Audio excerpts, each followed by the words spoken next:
Hello everyone, इस video में हम लोग करने वाले हैं क्लास 9th मैथ्स में चैप्टर नंबर फर्स्ट जिसका नाम है संख्या पद्धति के अगले यानी कि आगे वाले क्वेश्चन। यानी कि अपन ने एक और वीडियो में प्रश्नावली 1.1 के क्वेश्चन और उससे पहले जो उदाहरण थे वो कर लिए, और इस वीडियो में अपन प्रश्नावली 1.2 के क्वेश्चन और इसके आगे जो उदाहरण है वो करेंगे। तो देखो, अपन को पहले तीसरा उदाहरण दे रखा है। तीसरा उदाहरण क्या है?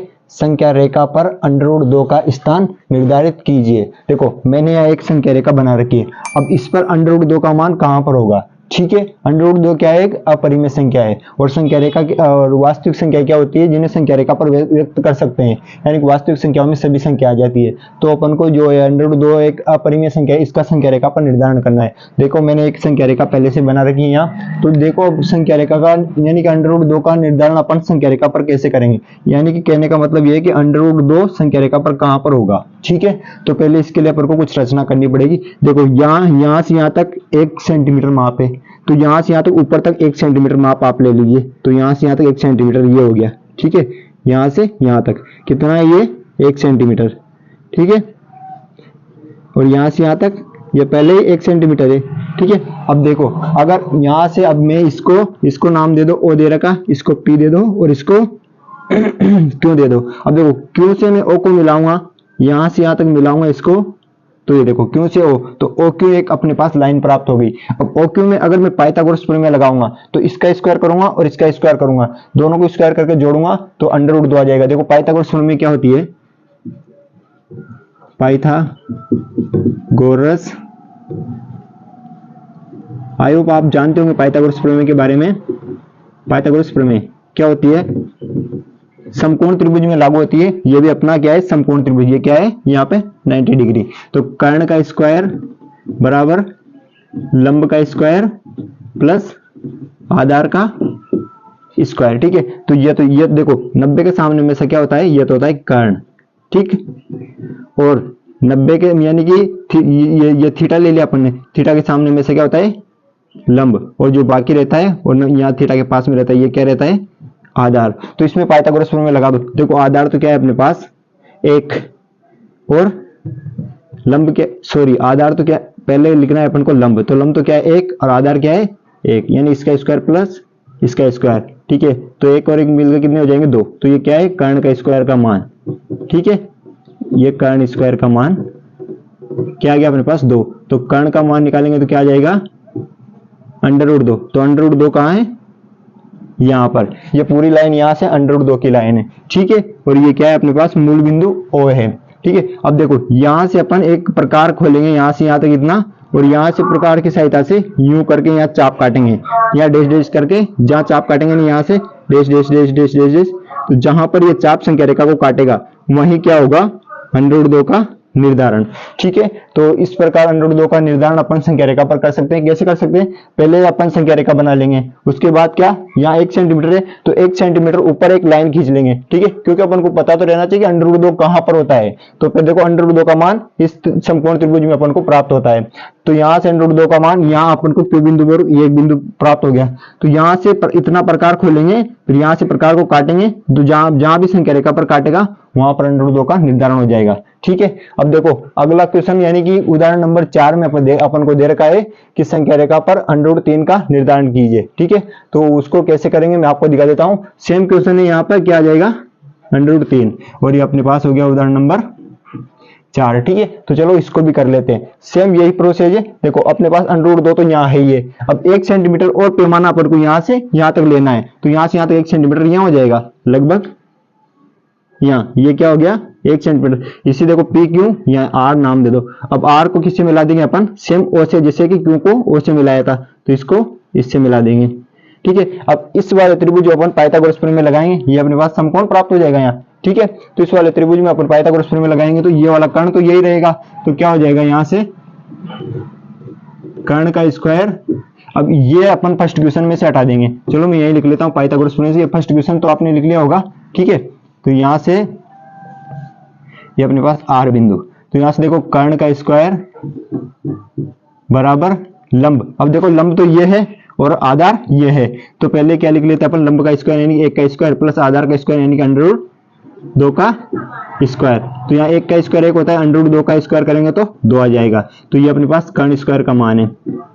तो यहाँ से कर्ण का मान निकालेंगे तो क्या हो जाएगा, अंडर रूट 1 प्लस 2, जोड़ दो इनको, क्या हो जाएगा अंडर रूट 3। तो इसका मतलब इस लाइन पे क्या है, यहाँ अंडर रूट 3। ठीक है, अब वापस अपन यहाँ 0 पे रखकर इतना ही प्रकार खोलेंगे और ये लाइन जहां पर अपन को काटेगी ना, वही अंडर रूट 2 का क्या हो जाएगा निर्धारण। तो देखो यहां से यहाँ काटेगी, जहां पर ये dash dash dash dash dash dash, तो लगभग यहां पर आएगा। तो यहां पे क्या हो जाएगा अंडर रूट 3 और यहाँ पे क्या हो गया अंडर रूट 2। तो इन्हें भी नाम दे दो P Q R S T. ठीक है, तो अंडर रूट 3 का निर्धारण कहां पर होगा, संख्या रेखा पर, यहाँ।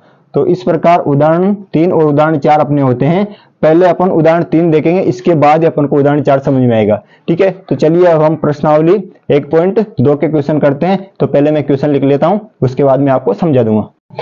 चलो देखो, क्वेश्चन नंबर फर्स्ट में दे रखा है प्रश्नावली 1.2 का, नीचे दिए गए कथन सत्य है या असत्य, कारण के साथ अपने उत्तर की दीजिए। ठीक है, जिसमें अपन को पहला दे रखा है प्रत्येक परिमेय संख्या एक वास्तविक संख्या होती है। क्या प्रत्येक परिमेय संख्या एक वास्तविक संख्या होती है? परिमेय संख्या क्या होती है, जिन्हें अपन पी बटे क्यू के रूप में लिख सकते हैं। और अपन ने वास्तविक संख्या की परिभाषा ये लिखी थी, जो कि परिमेय और अपरिमेय संख्याओं से बनी होती है। तो ये क्या है, सत्य है, सत्य है। ठीक है, क्योंकि अपन जानते हैं वास्तविक संख्या की परिभाषा क्या होती है, जिन्हें अपन संख्या रेखा पर व्यक्त कर सकते हैं, या फिर मैंने एक और परिभाषा बताई थी, वह संख्याएं जो परिमेय और अपरिमेय संख्याओं से मिलकर बनी होती है, क्या कहलाती है, वास्तविक संख्याएं। ठीक है, देखो दूसरा इसमें क्या हो गया, सत्य है, ये तो अपन को कथन सत्य दे रखा है। दूसरा क्या दे रखा है, संख्या रेखा का प्रत्येक बिंदु अंडर रूट m के रूप का होता है, जहां m क्या है, एक प्राकृत संख्या है। प्राकृत संख्या क्या होती है, 1 से लगाकर अनंत तक। अब संख्या रेखा पर तो क्या अपन प्रत्येक संख्या को व्यक्त कर सकते हैं। अब अंडर रूट m का मतलब है, यानी कि अब कोई भी संख्या है संख्या रेखा पर अंडर रूट m के रूप की लिख सकते हैं क्या, नहीं लिख सकते हैं, क्योंकि देखो अगर m की जगह मैं 5 रख दूंगा तो अंडर रूट 5, संख्या रेखा पर अंडर रूट 5 तो है, लेकिन इसका निर्धारण नहीं होगा। ठीक है, तो यहाँ पे निर्धारण हो जाएगा, लेकिन इसको अंडर रूट m के रूप में प्रत्येक संख्या को नहीं लिख सकते अपन, क्योंकि अंडर रूट 2 देखो 4 को तो लिख सकते हैं m की जगह 4 रखकर, ताकि ये बाहर निकल जाएगा, लेकिन और बाकी संख्या को नहीं लिख सकते हैं। तो ये क्या हो जाएगा, असत्य। ठीक है, तो ये हो गया असत्य। और ये देखो अगला दे रखा है तीसरा, प्रत्येक वास्तविक संख्या एक अपरिमेय संख्या होती है। क्या प्रत्येक वास्तविक संख्या अपरिमेय संख्या होती है, यह भी असत्य है, क्योंकि अपरिमेय संख्या वास्तविक संख्या हो सकती है, लेकिन प्रत्येक वास्तविक संख्या अपरिमेय संख्या नहीं हो सकती। तो यह भी क्या हो गया अपने असत्य। ठीक है, तो देखो पहला क्वेश्चन का आंसर क्या है, प्रत्येक परिमेय संख्या एक वास्तविक संख्या होती है, हाँ बिल्कुल होती है, तो इसका क्या हो गया सत्य। और दूसरा क्या है, संख्या रेखा का प्रत्येक बिंदु अंडर रूट m के रूप का होता है, जहां m एक प्राकृत संख्या है, तो नहीं होता है, तो क्या लिख देंगे असत्य। और प्रत्येक वास्तविक संख्या एक अपरिमेय संख्या होती है, तो क्या नहीं होती है। ठीक है, तो क्या असत्य। तो चलिए अब हम क्वेश्चन नंबर 2 करते हैं। देखो क्वेश्चन नंबर 2 हमें दे रखा है, क्या सभी धनात्मक पूर्णांकों के वर्गमूल अपरिमेय होते हैं, यदि नहीं तो एक ऐसी संख्या के वर्गमूल का उदाहरण दीजिए जो परिमेय संख्या है। ठीक है, अपन से क्या पूछा है, क्या सभी धनात्मक पूर्णांकों के वर्गमूल अपरिमेय होते हैं, तो क्या होते हैं, नहीं होते हैं। तो इसका आंसर क्या होगा, नहीं, नहीं। ठीक है, तो देखो यहां से क्या पूछा अपन, सभी, तो लिख देंगे अपन आंसर, सभी धनात्मक पूर्णांकों के वर्गमूल अपरिमेय नहीं होते हैं। ठीक है, नहीं होते हैं। कारण क्या हो जाएगा, कारण चलो एक उदाहरण ले लेते हैं। देखो माना कि